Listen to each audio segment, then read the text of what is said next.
Every single decision in the medical world has the potential to cause an uproar in society. These bioethical dilemmas can cause the hospital to lose out on money, medical staff to be fired, and even for practices to come to a halt. To counteract these problems, medical professionals must adhere to strict ethical and legal codes. Here to talk about how these bioethical rules impact his practice is Dr. Ryan Richardson, an obstetrics and gynecology physician, OBGYN, and he works at UNC Blue Ridge. He believes, in the case of physicians, of a more people-centric approach to bioethics.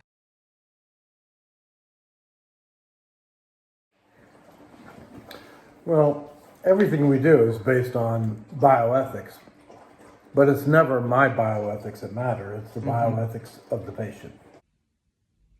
Dr. Richardson agrees with and understands how bioethics is interlocked within the medical field, but at the same time, he argues that it is less so than people seem to think. It is the physician's job to medically take care of the patient, and it is the patient's job to decide how they want to be taken care of, and to explore the ethics of their own decisions. The hospital, more specifically physicians, are to be used as useful tools to aid in medical needs, not to make decisions in the patient's personal life, even if those decisions can cause great turmoil. One specific topic that causes turmoil throughout the bioethical and political fields is abortion. But in Dr. Richardson's stance, it is not up to the physicians. The decision should ultimately be left to the people in which it affects the most, the patient. So I always feel that my thoughts on abortion are irrelevant. Okay?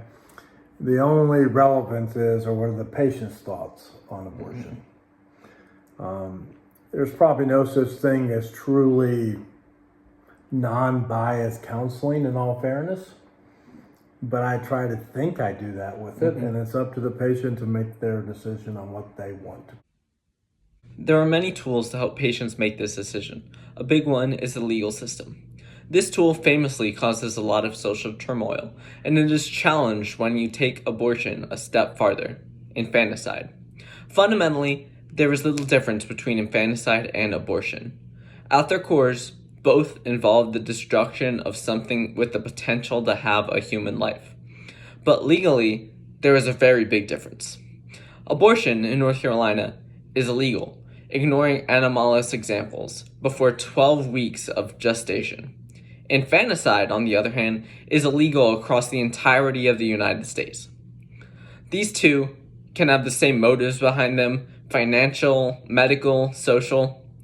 So, what really is the difference besides legality? Dr. Richardson also compares infanticide to yet another controversial medical procedure: euthanasia. Euthanasia is illegal throughout all of North Carolina, and if it is not allowed to euthanize mentally dead patients, then can it be justified to euthanize babies? Dr. Richardson points out that abortions can be medically necessary as well. He does this specifically when talking about abortion related to surrogacy, pointing out how there can be many medical conditions, such as the buildup of edema and mirroring syndrome, a condition in which the mother, surrogate or not, experiences the same medical conditions as the fetus. These conditions often have little hope medically for both the mother and the fetus other than abortion. While he does reference these problems specifically for surrogacy, it is important to note that these factors, again in which there is no hope for besides abortion, are present in all cases, not just surrogacy, and can play a major role in the patient's decision. Besides legal impacts, emotional impacts need to be weighed before a decision can be made. Can the patient withstand the possible social impacts that are brought upon them? Could a child's mental health be affected long-term because of this?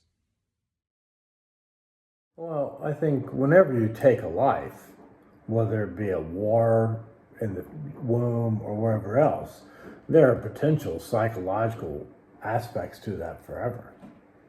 But having said that, most people that go to war don't have an issue that tracks them for life. A lot of do, but most don't.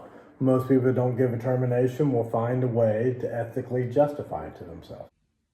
According to the U.S. Department of Veteran Affairs, only 7% of veterans suffer from PTSD. But unlike a veteran forced to make a decision in the heat of a moment, most patients, even thinking about an abortion, are able to ethically justify this to themselves. And almost all patients who actually go through with an abortion will be able to ethically justify it, making the analogy of veterans less impactful by showing that there will be less PTSD to patients as there is to veterans, which is already a small percentage of them. Dr. Richardson's patient-centric view on bioethics simplifies the role of physicians in the field, but it does not simplify the problem. Bioethics is still very prevalent in the medical world and in physicians' lives, even if the decision should ultimately be left to the patient.